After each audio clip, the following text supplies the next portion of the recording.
Maharashtra today 24 news सत्य परिस्थितीचा सविस्तर आढावा।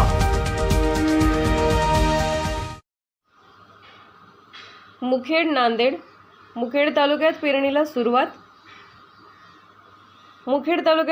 सुरुवात झाली आहे। मुखेड तालुका हा डोंगराळ भाग आहे। कधी पाऊस जास्त प्रमाणात तर कधी कमी प्रमाणात पडतो। यंदाही कमी प्रमाणात पाऊस झाला आहे, तरी तालुक्यात मध्यम दर्जाचा पाऊस पडला आहे। जगाचा पोशिंदा शेतकरी राजा हा स्वतःच्या जीवाची पर्वा कमी, पण या जगाची पर्वा जास्त करत असतो।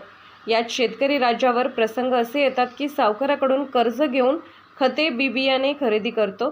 पाऊस झाला तर पीक वाहून जाते, कमी झाला तर पीक जळून होरपळून जाते व शेतमालाला योग्य भाव मिळत नाही। तरी शेतकऱ्याच्या मालाला योग्य तो भाव मिळावा म्हणून शेतकऱ्याकडून शासनाला मागणी असते।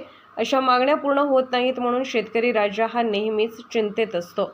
महाराष्ट्र टुडे मराठीसाठी सूर्यकांत अंधुरे, मुखेड, नांदेड।